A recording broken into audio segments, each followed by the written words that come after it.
Pemirsa, banjir melanda pemukiman warga di wilayah Kalideres, Jakarta Barat. Sementara itu sejumlah ruas jalan di kawasan Jakarta Utara tergenang banjir hingga 30 cm.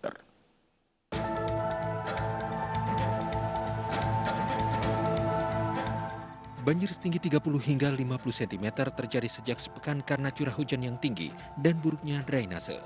Meski demikian, warga tetap memilih bertahan di rumah dengan kondisi banjir. Warga berharap upaya pemerintah untuk membuat saluran air agar permukiman warga tak lagi menjadi langganan banjir. Dikhawatirkan jika hujan kembali melanda ibu kota Jakarta, permukiman warga di lokasi ini akan kembali terendam banjir.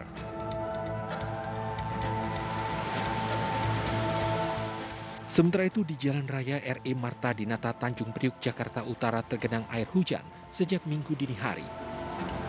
Sejumlah pemotor terpaksa memilih bahu jalan untuk menghindari genangan dengan ketinggian mencapai 20 hingga 30 cm. Sejumlah kendaraan roda 2 yang nekat menerobos genangan ini pun mengalami mogok akibat mesin kendaraannya terendam air. Peluit Pak, mau arah pulang. Ini motornya mogok, Pak? Iya, mogok di situ. Karena banjir, Bang? Iya. Bang, sering nggak sih Bang ngalamin banjir kayak gini, Bang? Ya hujan air pasang aja itu, Pak. Oh, kalau hujan enggak, turun. Selain hujan deras, jalan yang menurun dan drainase yang kurang baik menjadi penyebab seringnya jalan ini terendam air hujan. Dari Jakarta, Sofyan Firdaus, iNews melaporkan.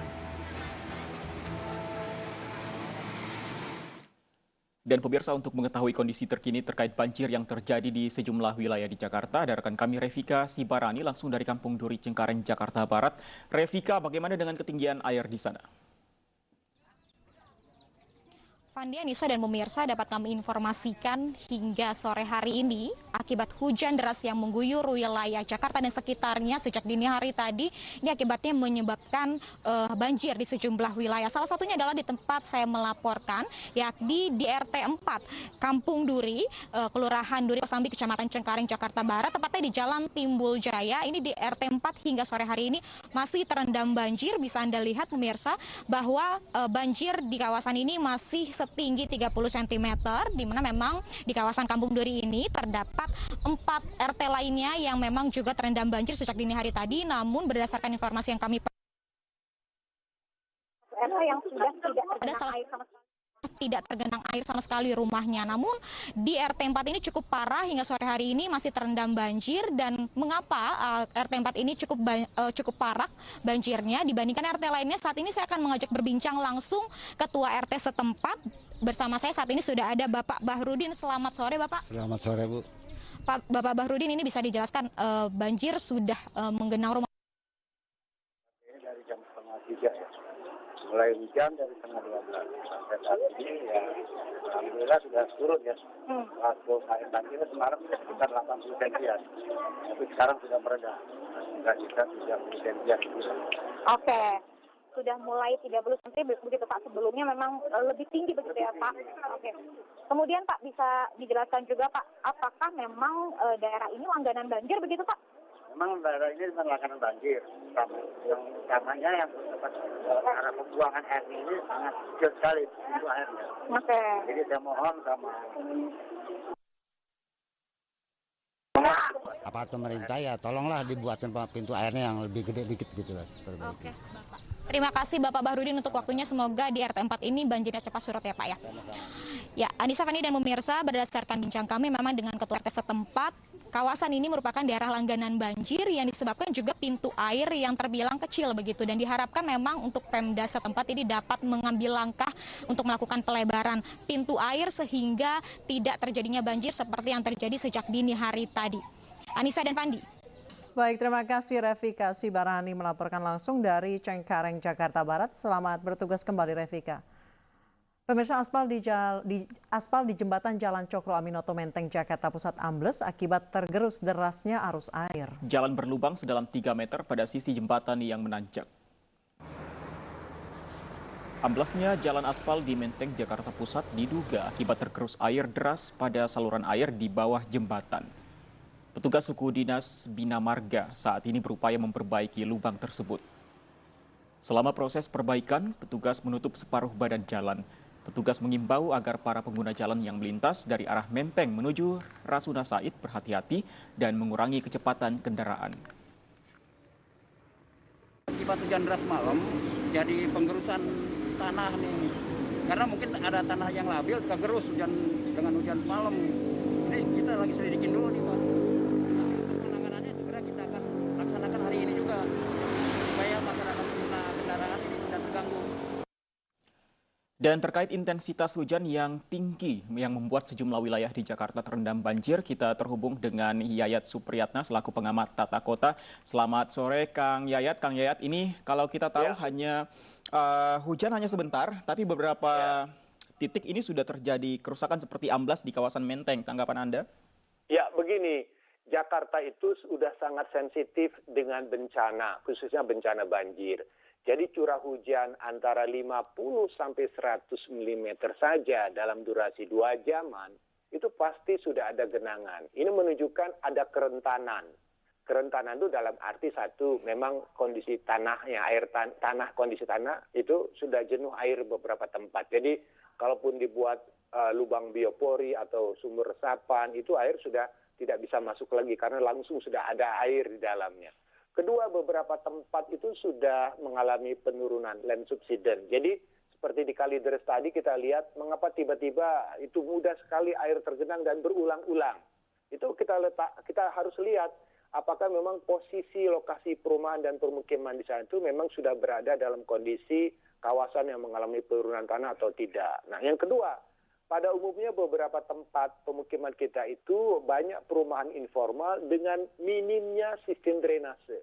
Jadi ketika volume air itu melimpah besar dengan runoff yang tinggi, aliran airnya kencang begitu, itu outletnya itu kecil-kecil. Bahkan mungkin bisa dikatakan sempit, tertutup sampah atau sebagainya lah. Atau drainasenya memang sudah tidak maksimal lagi menampung kemampuan penampung volume air. Nah, kemudian juga yang paling menarik, kalau di beberapa tempat misalnya tergenang cukup lama, kita membutuhkan pompa. Nah, disinilah yang menjadi PR bagi kita, berapa banyak pompa kita yang tersedia di beberapa titik. Nah, yang kadang-kadang menjadi masalah ketika mau dipompa pun kondisi badan airnya seperti sungai, saluran utama dan sebagainya itu juga sedang tinggi-tingginya. Nah, ini bisa juga diperparah kalau misalnya terjadi pasang laut ya, karena air juga pasti akan melambat menuju ke lautnya sehingga melambatkan pergerakan air di sungai atau di drainase sehingga mengakibatkan genangan itu semakin lama bertahan. Sebetulnya kalau kita ingin mengecek keberhasilan dari suatu penataan atau pengerukan atau melakukan upaya perbaikan pemeliharaan rutin itu diukur misalnya dari berapa lama genangan itu bisa surut secara cepat. Nah, nanti kalau kita sudah melihat, oh ini lebih dari 3 jam, 4 jam, itu tidak surut atau belum surut-surut juga, itu berarti ada masalah. Tapi dikatakan tadi oleh beberapa warga, ini jam berapa banjir tadi puncaknya? Oh, sekitar jam 8 pagi. Kira-kira jam 10 atau jam 11 atau jam 12 sudah turun atau tidak? Jika dia turun, berarti memang ada sistem yang sudah mulai berjalan secara normal. Itu sangat situasional sekali. Mudah-mudahan sekarang ini kan kita ketahui sekarang pantai utara Pulau Jawa itu sedang ekstrim-ekstrimnya cuaca hujan seperti kasus yang terjadi di Semarang. Semarang itu sebetulnya juga bagus sekali. Sudah ada sistem kanalisasinya, pompanya besar, ternyata tidak mampu juga mengatasi masalah yang terjadi. Baik. Nah, sekarang pun untuk Jakarta kita selidiki dulu daerah-daerah mana yang paling sensitif kemungkinan terjadi genangan lebih lama. Gitu. Baik, Kang Yayat tadi Kang Yayat mengatakan bahwa saat ini kondisi tanah sudah jenuh, lubang biopori pun tidak begitu efektif untuk penyerapan air, kemudian sudah ada penurunan tanah dan kondisi drainase yang memang tidak terlalu layak. Untuk solusi jangka pendek untuk penanganan banjir, apa Kang untuk Jakarta? Ya, yang pertama kita harus diyakinkan banjir Jakarta sudah sulit untuk dihilangkan. Artinya yang dalam konteks yang sekarang kita harus pikirkan adalah mengurangi potensi lamanya genangan atau waktu banjir itu terjadi. Jadi misalnya jangan sampai berhari-hari. Kalau genangan itu minimal ya harus cepat lah. Kalau udah Jakarta ini harusnya genangan tinggal kenangan gitu kan. Okay. Tapi kita Jakarta ini genangannya belum susah untuk kita atasi. Nah, Sekarang bagi kita, kalau misalnya kita menghadapi situasi yang sudah seperti ini, maka pemetaan wilayah yang paling rawan itu yang mana gitu. Jadi kalau misal contoh satu, kawasan sempadan sungai yang paling rawan itu yang harus dilihat sering terjadi nggak di situ. Kalau itu menjadi kawasan paling prioritas, itu yang harus dimaksimalkan di kawasan tersebut. Baik. Terima kasih Kang Yayat Supriyatna. Semoga meskipun Jakarta sudah sulit bebas dari banjir, tapi setidaknya genangan yang ada di pemukiman maupun jalan-jalan ini bagaimana caranya agar lebih cepat surut. Terima kasih Kang Yayat Supriyatna, pengamat tata kota, telah bergabung dengan kami di iNews Sore. Sehat selalu Kang. Pemirsa, pemerintah Provinsi DKI Jakarta akan membangun 2 kolam retensi di kawasan Cempaka Putih, Jakarta Pusat. Sebelumnya kolam retensi juga dibangun di kawasan Cilincing, Jakarta Utara sebagai upaya menanggulangi banjir.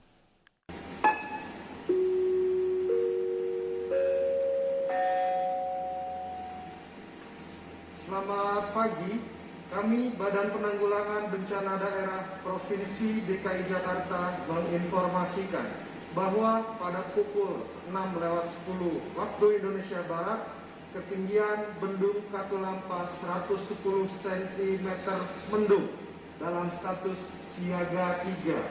Dihimbau kepada warga sepanjang bantaran sungai agar waspada dan berhati-hati terhadap bahaya banjir.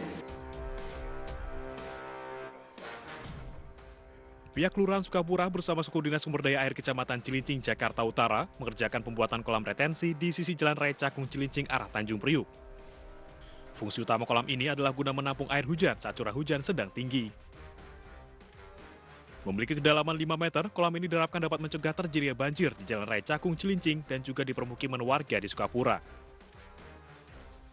Air yang tertampung di kolam ini nantinya akan dialirkan ke Kali Cakung melalui selokan air. Yang dari Jalan Cakung Cilincing itu larinya ke situ. Kalaupun itu nanti penuh, kita sudah mempersiapkan got yang menyambung ke Kayu Tinggi atau perbatasan Cakung Barat. Selain di Cilincing, Jakarta Utara, 2 kolam retensi juga akan dibangun di kawasan Cempaka Putih, Jakarta Pusat. Kolam retensi rencana akan dibuat dengan luas masing-masing sebesar 500 meter persegi.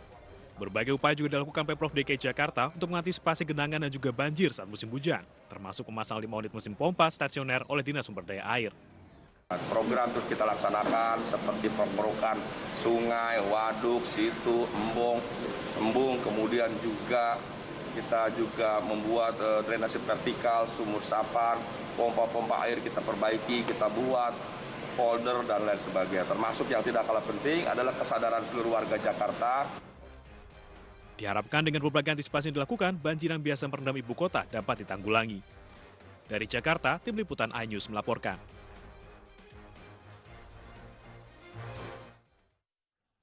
Pemirsa, jenazah penari Bali yang tertusuk keris saat menari rangdo di Aben hari ini. Kami kembali dengan informasinya usai jeda.